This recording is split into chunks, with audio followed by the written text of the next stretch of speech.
BNP গণতন্ত্রকে পুনরুদ্ধারের জন্য দীর্ঘ সংগ্রাম করেছে, লড়াই করেছে, বারবার চেষ্টা করা হয়েছে বিএনপিকে ধ্বংস করে ফেলবার। এই দলটি এই দেশের রাজনীতিতে, অর্থনীতিতে মৌলিক পরিবর্তন নিয়ে আসে এবং আপনাদের নিশ্চয়ই মনে থাকার কথা যে একদলীয় শাসন ব্যবস্থা থেকে বহুদলীয় গণতন্ত্রে শহীদ প্রেসিডেন্ট জিয়াউর রহমান এই বাংলাদেশে আবার বহুদলীয় গণতন্ত্রের প্রবর্তন। শহীদ প্রেসিডেন্ট জিয়াউর রহমান দলটির মাধ্যমে সারা বাংলাদেশে একটা রাজনৈতিক সংগঠন গড়ে তুলতে চান। সেই সংগঠনের মধ্যে দিয়ে তিনি বাংলাদেশকে স্থিতিশীল রাজনীতির সংগঠন। বাংলাদেশ জাতীয়তাবাদী দলের রাজনীতির মূল যে আদর্শ, মূল যে লক্ষ্য, সেই আদর্শশীল দর্শনটি ছিল বাংলাদেশি জাতীয়তাবাদ, যা বাংলাদেশের রাজনীতিতে আমূল পরিবর্তন নিয়ে এসেছে।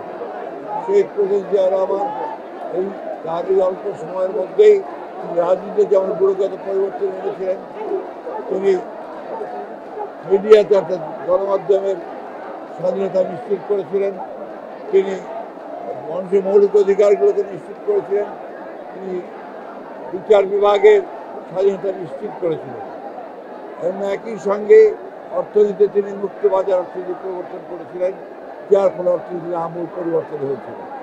এই শহীদ প্রেসিডেন্ট জিয়াউর রহমান এই বিএনপির মাধ্যমে তিনি দেশে আমাদের যে গার্মেন্টস ফ্যাক্টরি অর্থাৎ আপনার পোশাক শিল্প, সেই পোশাক শিল্পের সূচনা করেছিলেন, বিদেশে শ্রমরপ্তানির কাজগুলো শুরু করেছিলেন এবং দেশে একটা আমূল পরিবর্তন নিয়েছিলেন।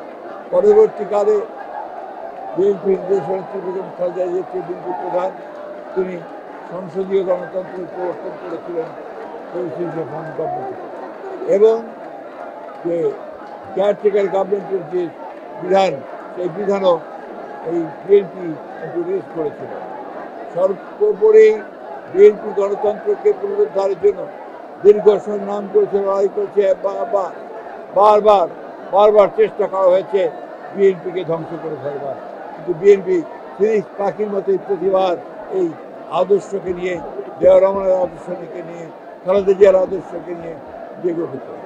আজকে বিএনপি গত 15 বছর যে সংগ্রাম করেছে গণতন্ত্রের জন্য, তার মধ্যে আমাদের দলের বর্তমান ভারপ্রাপ্ত চেয়ারম্যান যারা তারেক রহমান, তিনি দীর্ঘ 8 বছর এই সংগ্রামের নেতৃত্ব দিয়েছেন নির্বাসিত হয়ে। বিএনপির কে ধ্বংস করার জন্য বিএনপির প্রায় 60 লক্ষ মানুষের বিরুদ্ধে মিথ্যা মামলা দেওয়া হয়েছে।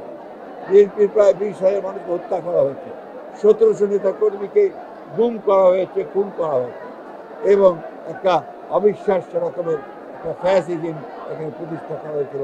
মূল লক্ষ্যই ছিল বিএনপিকে নিশ্চিহ্ন করা।